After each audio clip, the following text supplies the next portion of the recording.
ಪಟ್ಟಣದ ಬಸ್ ನಿಲ್ದಾಣದ ಎದುರುಗಡೆ ಅನ್ಮೋಲ್ ಹೋಟೆಲ್ ಹತ್ತಿರ ಬೈಕ್ ಕವರ್ನಲ್ಲಿದ್ದ 1,50,000 ರೂಪಾಯಿಯನ್ನು ಕಳ್ಳರು ಕದ್ದು ಪರಾರಿಯಾಗಿರುವ ಘಟನೆ ನಡೆದಿದೆ. ಹಣ ಕಳೆದುಕೊಂಡವರನ್ನು ಮಂಜುನಾಥ್ ಕಾಶಿ ಎಂದು ಗುರುತಿಸಲಾಗಿದೆ. Manjunath Kashi state bank of India ಬ್ಯಾಂಕ್ನಿಂದ 1,50,000 ರೂಪಾಯಿ ತೆಗೆದುಕೊಂಡು ಬೈಕ್ ಮೇಲೆ ಹೋಗುತ್ತಿದ್ದಾಗ ಹಿಂದುಗಡೆಯಿಂದ ಬೈಕ್ನಲ್ಲಿ ಬಂದ ಓರ್ವ ಕಳ್ಳ ನಿಮ್ಮ ಹಣ ಬಿದ್ದಿವೆ ನೋಡಿ ಎಂದು ಹೇಳಿದ ಕೂಡಲೇ ಮಂಜುನಾಥ್ ಅವರು ಬೈಕ್ ಮೇಲಿಂದ ಇಳಿದು 50 ರೂಪಾಯಿಗಳ 3 ನೋಟುಗಳನ್ನು ಎತ್ತಿಕೊಳ್ಳಲು ಹೋಗಿದ್ದಾರೆ.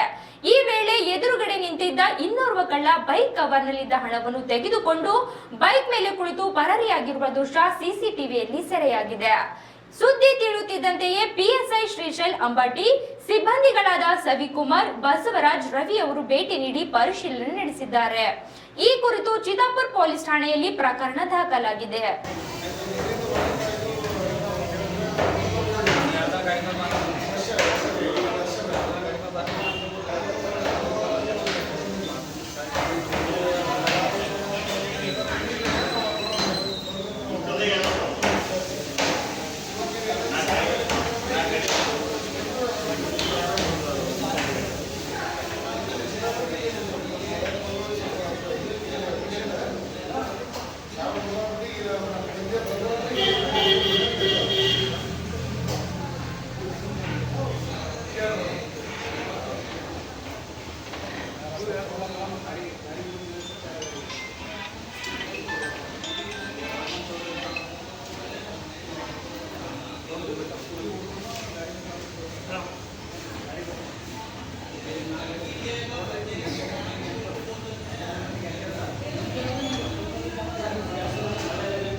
ಇಲ್ಲ ನೋಡಿಲ್ಲ